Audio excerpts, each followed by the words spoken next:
یہ لڑائی ایک بت پرست اور سچے دین کے پیغمبر کی لڑائی ہوگی۔ اگر تو ہار گیا تو اپنا وعدہ نہ بھول جانا۔ یہ خبر مکہ کے شہر میں آندھی کی طرح پھیل گئی۔ رکانہ پہلوان اور محمد صلی اللہ تعالیٰ علیہ وسلم کی کشتی کا مقابلہ ہوگا، اور جو ہار جائے گا وہ جیتنے والے کے مذہب کو قبول کر لے گا۔ قریش کا بچہ بچہ، مرد اور یہودی ہجوم کر کے آ گئے۔ مسلمان کی تعداد اس وقت بہت تھوڑی تھی۔ وہ تلواروں اور برچھیوں سے مسلط ہو کر آئے، کیونکہ انہیں خطرہ محسوس ہو رہا تھا کہ شاید قریش کشتی کے بہانے بنا کر کے نبی کریم صلی اللہ تعالیٰ علیہ وسلم کو نقصان پہنچائیں گے۔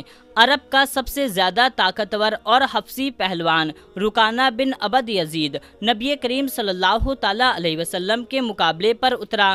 اس نے حضور پاک صلی اللہ تعالیٰ علیہ وسلم پر ایک طنجیہ نظر ڈالی اور آپ صلی اللہ تعالیٰ علیہ وسلم پر تھپکی کسی۔ آپ صلی اللہ تعالیٰ علیہ وسلم نے دعا پڑھی، بسم اللہ توکلت علی اللہ ربی و ربک اللہ۔ جاد المعاد میں علامہ ابن قیم نے یہی دعا نقل کی ہے، یعنی شروع کرتا ہوں اللہ کے نام سے، اور اسی پر میرا بھروسہ ہے جو میرا اور تیرا دونوں کا رب ہے۔ پھر آپ صلی اللہ تعالیٰ علیہ وسلم مکمل خاموشی اور اطمینان سے رکانہ کے آنکھوں میں آنکھیں ڈال کر دیکھتے رہیں، وہ بے خبری میں کوئی داو نہ کھیل جائے۔ رکانہ اپنے ارد گرد یوں گھومتا رہا جیسے شیر اپنے شکار کے ارد گرد گھومتے ہیں۔ کفار کا ہجوم نبی کریم صلی اللہ تعالیٰ علیہ وسلم کا مذاق اڑا رہا تھا۔ مسلمان خاموش تھے اور دل ہی دل میں اللہ کو یاد کر رہے تھے۔ انہوں نے اپنی تلواروں کے دستوں پر ہاتھ رکھے ہوئے تھے۔ پھر آنن فانن نہ جانے کیا ہوا کہ نبی کریم صلی اللہ تعالیٰ علیہ وسلم نے کیا داؤ کھیلا کہ مورخ لکھتے ہیں کہ آپ نے رکانہ کو اٹھا کر کے زمین پر پٹک دیا اور وہ چاروں کھانے چت پڑا تھا۔ سارے لوگ دنگ رہ گئے۔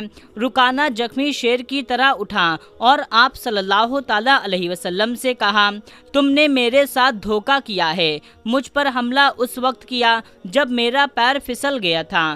میں تمہارے داؤ سے نہیں بلکہ اپنے پیر پھسلنے سے گرا۔ آپ صلی اللہ تعالیٰ علیہ وسلم نے کہا، چلو ایک اور موقع لے لو۔ رکانہ پھر حملہ وار ہوا اور آپ نے پھر وہی داؤ کھیلا اور دوبارہ اسے پٹک دیا۔ فیصلہ کرنے والوں نے فیصلہ کر دیا کہ رکانہ ہار گیا۔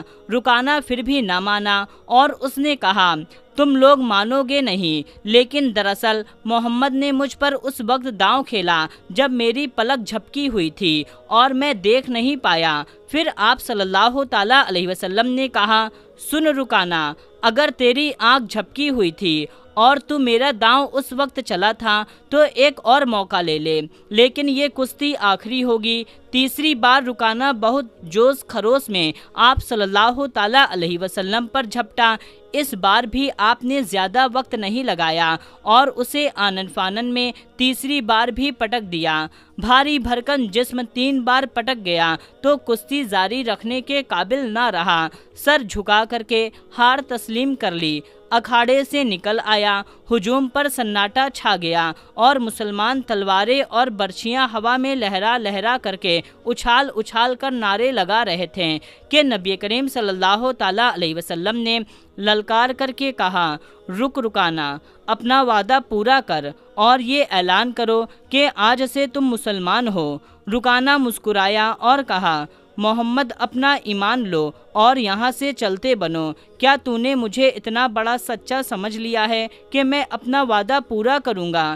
میری آج تک کی پوری زندگی جھوٹ پر ٹکی ہے۔ مجھے قسم ہے لاتو اجو کی، پہلی بار جب تو نے مجھے پٹکا تھا تو اس وقت بھی میں جھوٹ ہی بولا تھا، میرا پیر نہیں پھسلا تھا، اور اسی طرح دوسری بار بھی جھوٹ بولا تھا کہ میری آنکھ جھپک گئی ہے۔ میرا کوئی پیر نہیں پھسلا تھا اور نہ ہی میری آنکھ بند ہوئی تھی۔ وعدہ پورا کرنے کا تو سوال ہی پیدا نہیں ہوتا۔ جب کشتی کا انعام نبی کریم صلی اللہ تعالیٰ علیہ وسلم کو دیا جانے لگا تو آپ صلی اللہ تعالیٰ علیہ وسلم نے فرمایا، میرا کام لڑنا اور کشتی کرنا نہیں ہے، یہ تو رکانہ کا کام ہے، لہٰذا انعام کا اصل حقدار بھی وہی ہے۔ پھر آپ صلی اللہ تعالیٰ علیہ وسلم انعام لے کر کے رکانہ کے پاس گئے اور انعام اس کے ہاتھ میں تھمانے لگے۔ رکانہ نے آج پہلی بار آپ صلی اللہ تعالیٰ علیہ وسلم کا نورانی چہرہ اتنے نزدیک سے دیکھا تھا۔ اس کے دل میں گواہی دی کہ یہ چہرہ کسی جھوٹے شخص کا نہیں ہو سکتا، تو اس پر عجیب سی کیفیت طاری ہو گئی۔ انعام کو زمین پر پٹک دیا اور گڑبڑائی آواز میں کہنے لگا، مجھے یہ انعام نہیں، وہ انعام چاہیے جو کشتی ہارنے پر مجھے ملنا تھا، یعنی کہ مجھے مسلمان ہونا ہے۔ اور پھر مجمع کے سامنے کہا، میں گواہی دیتا ہوں کہ اللہ کے سوا کوئی معبود نہیں اور محمد صلی اللہ تعالیٰ علیہ وسلم اللہ کے رسول ہیں۔ تو میرے پیارے دوستو، دیکھا آپ نے کہ نبی کریم صلی اللہ تعالیٰ علیہ وسلم کا چہرہ دیکھ کر کے صرف لوگ مسلمان ہو جایا کرتے تھے، تو سوچیں ان کی گفتگو کا کیا عالم ہوگا۔ اللہ اکبر۔ تو میرے پیارے دوستو، جو سچے عاشقان رسول ہیں وہ اس ویڈیو کو جلدی سے ایک لائک کر دیں اور کمنٹ باکس میں یا رسول اللہ ضرور لکھیں، اور اس چینل کو سبسکرائب نہیں کیا ہے تو فوراً اس چینل کو سبسکرائب کر لیں۔ تو دوستو، ملتے ہیں تب تک کے لیے، السلام علیکم، اللہ حافظ۔